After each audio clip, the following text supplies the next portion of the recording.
البندول. طيب، صلى على النبي عليه الصلاة والسلام. أول حاجة تعالى نرسم البندول. أدا كده البندول بتاعي، أنا عايزها إيه تكون كلها في صفحة واحدة، فبالتالي هنصغر خطنا شوية يعني. طيب، أدا كده مين؟ البندول أهو.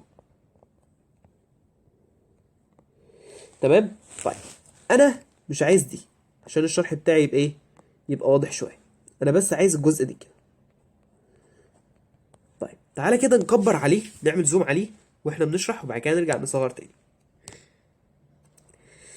بص يا باشا، اول حاجه ده كده الخط مين؟ الخط الفيرتيكالي بتاعي، وده كده الخط الهوريزونتال بتاعي. افترض معايا ان انا عندي هنا اهو زاويه اسمها سيتا. ماشي، وده كده الطول بتاع الحبل بتاع البندول نفسه عباره عن ال. ماشي. طيب، وانت طبعا عارف ان البندول دوت في حاله الاتزان بتاعه هو ليه ام جي بتاثر كده راسيا الى اسفل. طيب، تفتكر الفورس اللي انا بأثر عليها البندول ده في انهي اتجاه؟ يعني الفورس اللي بياخدها دلوقتي في انهي اتجاه؟ طبعا هو لو ساكن كان ساكن هنا اصلا، فانا بالتالي اثرت عليه فورس بالاتجاه دوت. تمام اهو. طيب، وهو راجع الفورس بتاعته هتبقى في الاتجاه ده كده. خلاص، انت قلتها اهو بنفسك، الفورس تبقى في الاتجاه ده كده او هتغير اتجاه. طيب، الفورس اللي في الاتجاه دوت كده عبارة عن ايه؟ هي عبارة عن اللهم صل على النبي، عبارة عن اف، وعبارة عن اف هنعتبرها مثلا ايه؟ اف اوف تي. تمام، نسميها كده اف اوف تي، دي هتمشي في الاتجاه دوت. طيب، طبعا هي وهي ماشية في الاتجاه دوت هو عكس الاتجاه الاساسي بتاعها. ليه؟ لان اللي سبب الاف اوف تي ان هي تغير اتجاهها هو الام جي، اللي هو الوزن بتاعها. يعني تخيل انت حذفت البندول كده، طب ايه اللي رجعه تاني؟ اللي رجعه تاني اكيد الام جي، الام جي اللي هو الوزن بتاعه. طب ايه اللي ما خلاهوش عارف انت الزحليقه، إيه اللي اسف المرجيحه، إيه اللي ما خلاهاش تلف حركه دائريه؟ اللي ما خلاهاش تلف حركه دائريه الكتله اللي محطوطه فيها دي. ما هو لو ما كانش فيه الولد اللي محطوط في المرجحه، اذا هي كانت هتلف حركه دائريه خلاص، يعني مفيش مشكله. تمام، فبالتالي الام جي دي هي اللي حركت لي الاف تي في عكس الاتجاه. تمام. طيب، تعالى كده نحلل الام في جي دي. هنحللها على نفس السيتا بتاعتي اللي كانت موجوده فوق دي. طيب، ازاي الكلام دوت؟ جميل. تعالى كده نمد الحبل ده. طب ما السيتا دي، السيتا ده هي السيتا ده بالتناظر. طيب، يبقى اذا اقدر اقول لك ان انا عندي هنا حاجه اسمها ام جي، ايه بقى؟ كوزاين السيتا. كوزاين سيتا. تمام اهي، كوزاين السيتا. طيب، وعندي هنا ايه؟ عندي هنا ام جي ساين السيتا. واضحه يا شباب؟ يبقى هنا ام جي ساين سيتا، هنا ايه؟ ام جي ايه؟ كوزاين السيتا. طيب، يبقى اذا انا ممكن اجي هنا على جنب واقول لك ان انا عندي السيجما اف اوف تي دي كده عباره عن ايه؟ عباره عن سالب ام جي ساين السيتا بتاعتي. جميل. جميل. طيب. طيب، اي اف في الدنيا زي ما احنا لسه واخدينها من شويه في السبرينج، الاف اوف اكس كانت عباره عن ايه؟ كانت عباره عن الام في الايه؟ في الاكسلريشن، صح؟ تمام. طيب، هنا اقول لك نفس الوضع بالظبط. اقول لك هنا اذا الام اوف اي هنشيل سيجما اف اوف تي دي بقى ونحط مكانها ام اوف اي، دي عباره عن السالب الام في الجي ساين الثيتا. الله ينور عليك. طيب، بعد كده الاكسلريشن دي من الاثباتات بقى اللي احنا لسه واخدينها من شويه.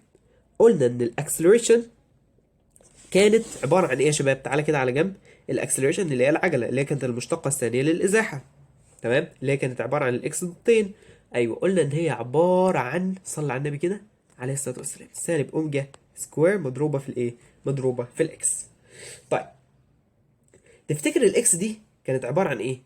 الحته اللي انا اسكليت عليها، اللي انا قلت لك هي ايه؟ قلت لك كده بيني وبينك هي الامبليتيود. طيب، تفتكر ايه الامبليتيود بتاعتي اللي هنا؟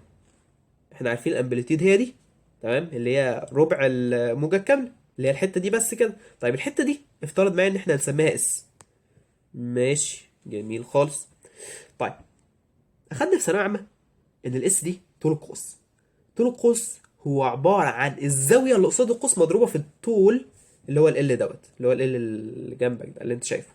ما هو هتجيب ال تاني منين؟ ال ده تصدق انت عبقري، ال ده هو ال ده اصلا. ايوه، ده طول البندول هنا كده، الطول ده هو الطول ده مش هيتغير. يبقى اذا هو عباره عن ال مضروبه في السيتا، يبقى طول القوس ال في سيتا. يعني اجي كده على جنب واغششك واقول لك ان الاس ده عباره عن ايه؟ ده عباره عن ال في سيتا. السيتا جت صغنونه شويه. ماشي؟ طيب يبقى تعالى هنا كده نرجع لكلامنا اللي كنا بنقول عليه تحت، ونشيل الاكس دي ونحط مكانها ايه؟ هنقول ان الاي دي كده هتساوي سالب اوميجا سكوير في ال في السيتا. صح كده يا شباب؟ طيب جميل خالص. انا بقى هرجع اشيل ال اللي فوق دي واحط دول مكانها. تعالي ايه اللي فوق انت؟ يبقى الام، طب ما استنى، تعالى كده شيل الام دي مع الام دي، ما هو نفس الوزن، تخيل يا اخي تخيل.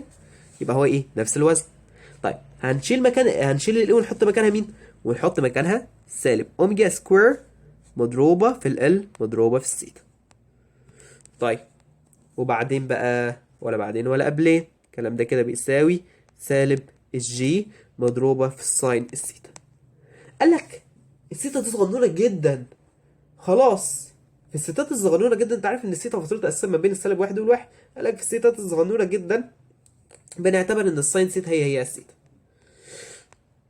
طيب ده انت راجل محترم. وماذا بعد؟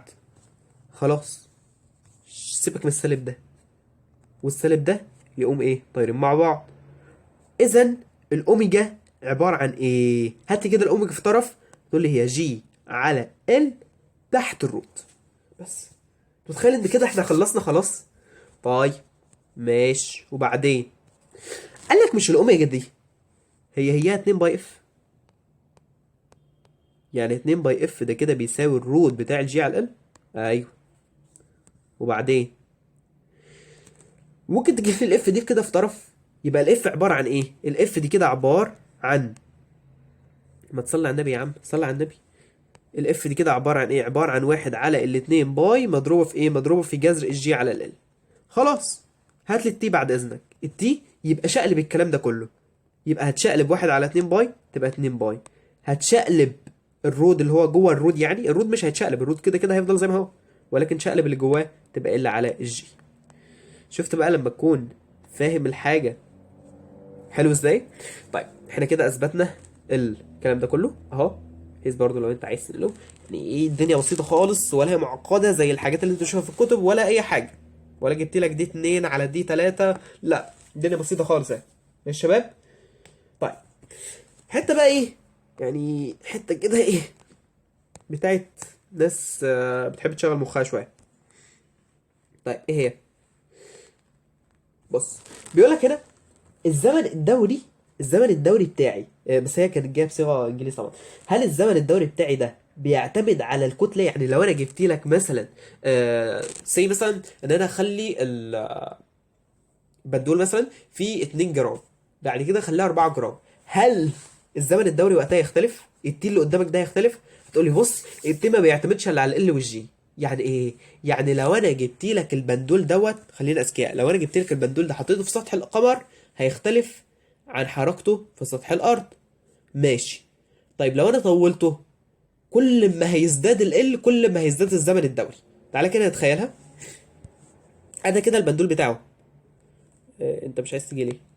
انا كده البندول بتاعه كل ما هزود الطول بتاع ال اللي عندي دوت، لما ال ده يطول يطول يطول، فبالتالي هتلاقيه وصل لفين؟ هتلاقيه وصل لهنا كده.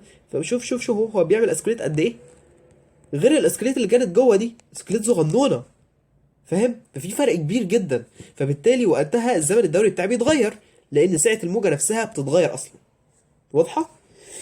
يبقى اذا اقدر اقول لك هنا كتابه الزمن الدوري لا يعتمد على الماس، يعني اذا جبتي لي طن مش هتفرق، هي نفس الزمن الدوري اللي هياخده مين؟ اللي هياخده 1 جرام، ولكن بيعتمد على ال والجي فقط. كده خلصنا الاسكليشنز باذن الله. الويفز ناخدها يلا.